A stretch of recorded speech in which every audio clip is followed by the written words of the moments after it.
Bienvenidos al canal de Fer Valdés. Hoy haremos un análisis crítico de la propuesta de ley de telecomunicaciones del gobierno mexicano.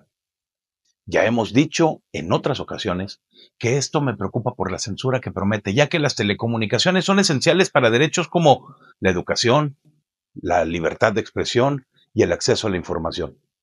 Sin embargo, en México, la brecha digital excluye a millones y la vigilancia estatal amenaza la privacidad.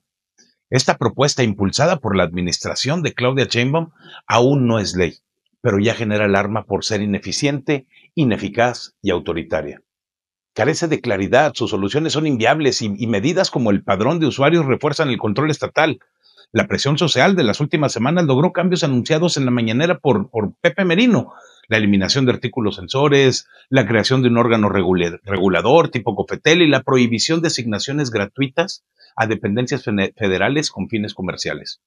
Estos avances son insuficientes frente a riesgos como los que representan los artículos 159 al 161 que habilitan la vigilancia sin controles o el artículo 65 que permite confiscaciones arbitrarias. La propuesta es ineficaz para cerrar la brecha digital y autoritaria en su diseño.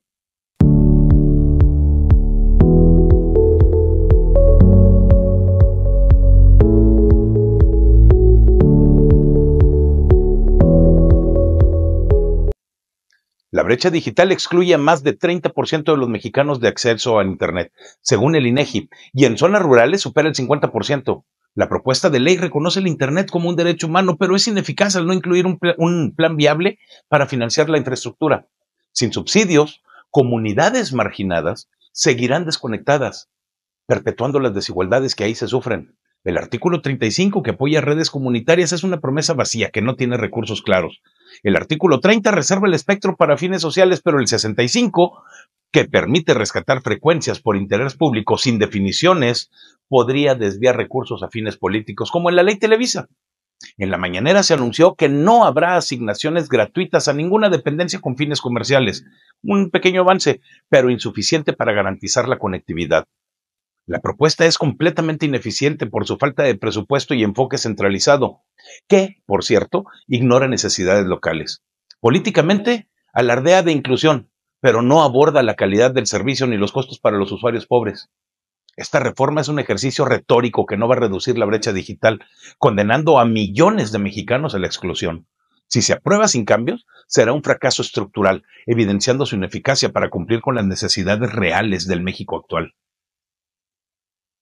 La neutralidad de la red, protegida por el artículo 22, busca evitar que los proveedores bloqueen o prioricen contenido. Sin embargo, la propuesta es ineficaz porque no aborda el throttling selectivo, que podría utilizarse para la censura indirecta, afectando la libertad de expresión. Su aplicación depende completamente del Instituto Federal de Telecomunicaciones, un instituto muy debilitado actualmente por las reformas recientes. La presidenta anunció un órgano tipo COFETEL con 5 comisionados, pero sin garantizar su independencia. Y esto podría ser una herramienta política, reforzando el carácter autoritario de la propuesta.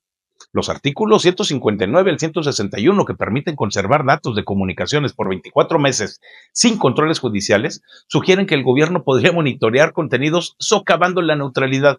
El artículo 161, que habilita bloqueadores de señales sin reglas claras, podría interrumpir comunicaciones en protestas, un abuso de poder. Aunque la eliminación del artículo 109 evita controles sobre las plataformas digitales, la propuesta sigue siendo completamente ineficiente al no garantizar un Internet libre. En un país con historial de vigilancia, esta regulación es una falsa promesa que no protege a los usuarios y que definitivamente podría facilitar el control estatal. La neutralidad requiere supervisión autónoma, no medidas que se estén escondiendo detrás de intenciones autoritarias.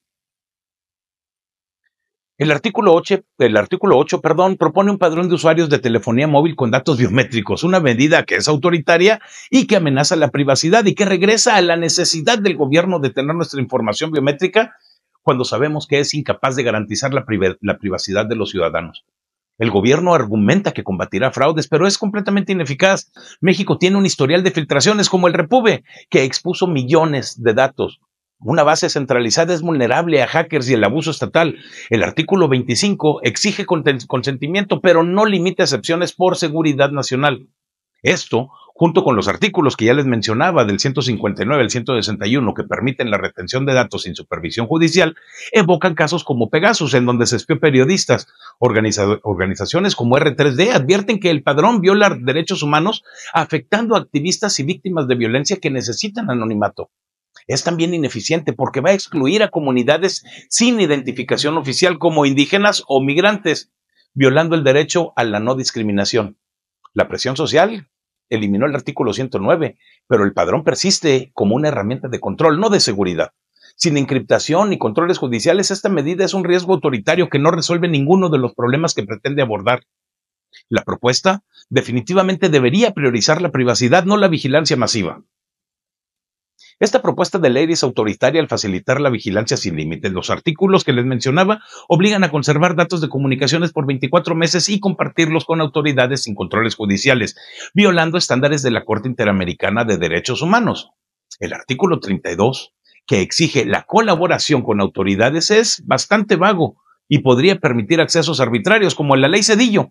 El artículo 161, que permite los bloqueadores de señales sin reglas claras, podría silenciar comunicaciones mientras estamos en alguna protesta, afectando la libertad de expresión.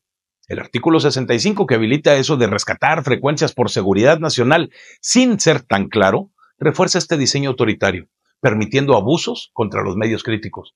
En un país que tiene los antecedentes de Pegasus, la falta de una autoridad que sea realmente independiente es alarmante. En la mañanera se anunció un órgano tipo Cofetel, les decía hace un momento, pero sin autonomía, va a ser completamente ineficaz para frenar la vigilancia. La eliminación de los artículos 201 y 202 evita controles sobre contenido extranjero, pero no resuelve el riesgo de un Pegasus 2.0. Estas medidas chocan con el debido proceso y fomentan la autocensura. La propuesta es bastante ineficiente al priorizar el control sobre la privacidad, mostrando la incapacidad que tiene para proteger los derechos humanos. El artículo 35 propone reconocer a comunidades indígenas como operadoras de redes comunitarias. Muy bien por ese lado, alineado con el artículo 2 constitucional. Sin embargo, es ineficiente. Sin subsidios ni capacitación, estas comunidades simplemente no podrán competir con gigantes como Telmex. La propuesta de ley es ineficaz al no abordar barreras estructurales.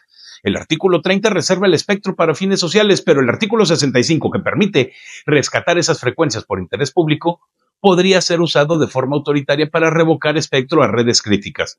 La mañanera aclaró que no habrá asignaciones gratuitas a dependencias con fines comerciales, protegiendo el espectro, pero no soluciona la falta de inversión.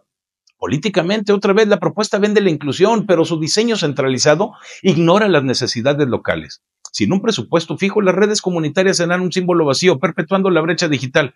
La eliminación de los artículos 201 y 202 facilita el acceso al contenido extranjero para comunidades, pero no compensa la ineficacia de la propuesta. Para empoderar a los marginados se necesita un enfoque práctico, no retórica que encubre herramientas de control, como el artículo 65. Esta propuesta es autoritaria al mantener el poder estatal sobre el espectro, no la inclusión. Esta propuesta de ley busca controlar monopolios, pero es ineficaz y arriesga el autoritarismo. El artículo 15 impone medidas a empresas dominantes y el artículo 12 fija tarifas de interconexión, pero podrían violar el artículo 28 constitucional, generando amparos. El artículo 65, que permite rescatar frecuencias, es autoritario al desincentivar la inversión extranjera, clave para la infraestructura. Este órgano tipo Cofetel, sin autonomía, podría ser un instrumento político, no una solución. Las sanciones del artículo 50, que son hasta el 10% de los ingresos, son bastante desproporcionadas y podrían frenar la innovación. La prohibición de asignaciones gratuitas a dependencias evita abusos, pero no resuelve la ineficacia de la propuesta, que carece de un plan para financiar conectividad. Otra vez, políticamente, la propuesta ataca el poder económico, pero su enfoque centralizado va a politizar la regulación, beneficiando de esa manera a empresas afines. En el contexto del Tratado de Libre Comercio, estas medidas van a generar conflictos con Estados Unidos y Canadá. Esta propuesta es bastante ineficaz porque no equilibra control estatal ni libre mercado, arriesgando un sector que está estancado. Una regulación efectiva requeriría claridad de autonomía, no medidas que refuercen el control estatal y que condenen al sector al fracaso.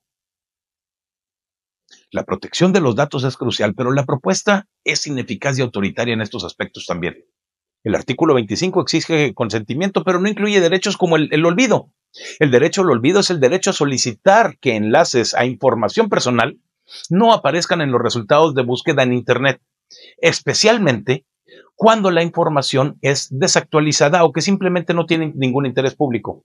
Los artículos del 159 al 161 que obligan a conservar datos por 24 meses sin controles judiciales violan la jurisprudencia de la Suprema Corte y normas de la ONU. El artículo 8 referente al patrón biométrico y el 161 sobre los bloqueadores de señales refuerzan el sistema de vigilancia masiva.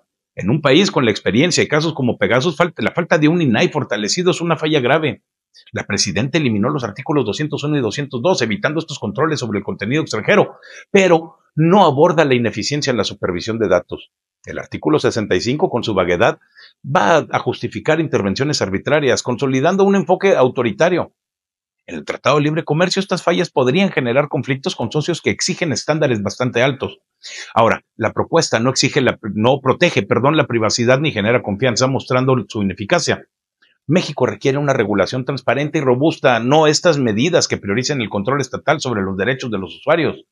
Esta propuesta es un fracaso normativo desde el inicio, uno que pone en riesgo nuestra privacidad.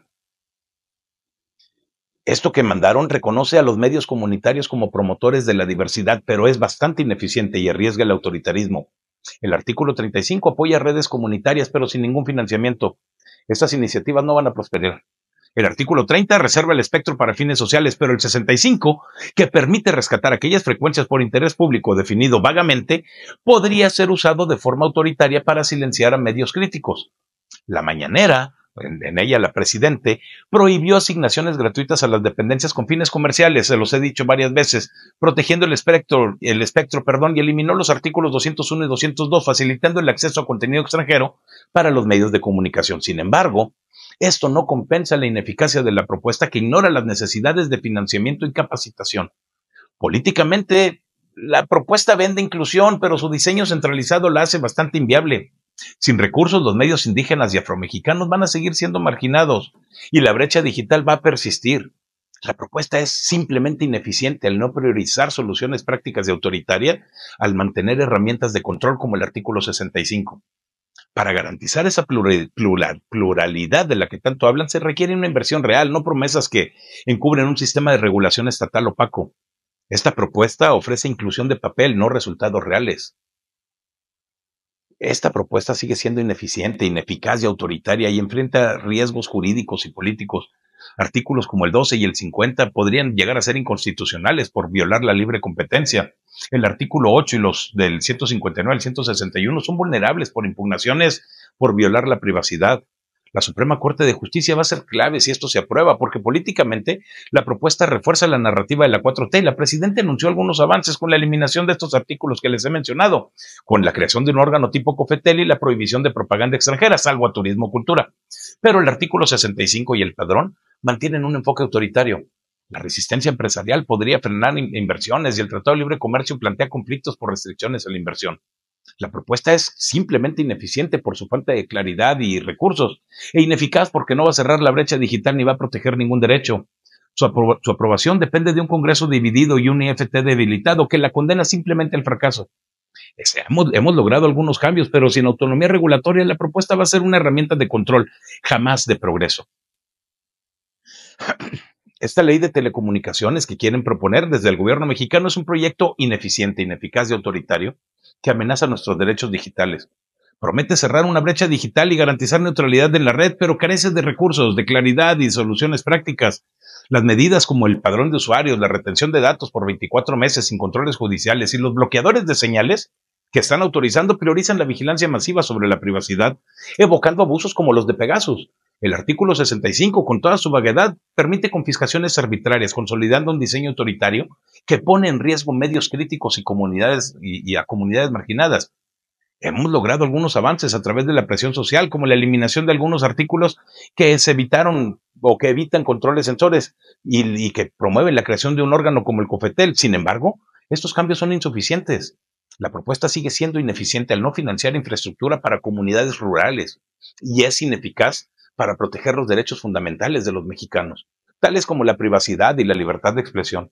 Sin un IFT autónomo y un INAI fortalecido y un presupuesto claro, esta propuesta va a perpetuar la exclusión digital y el control estatal, Nosotros los mexicanos no podemos quedarnos de brazos cruzados. Si esta propuesta se llega a aprobar sin correcciones, va a ser un retroceso para México. Tenemos que exigir transparencia, participemos en los foros públicos y apoyemos a las organizaciones como Artículo 19 y R3D. La lucha por un Internet libre, inclusivo y seguro está definitivamente en nuestras manos. Dile no a esta propuesta autoritaria y sumémonos para defender nuestros derechos digitales, porque a todos nos va a afectar.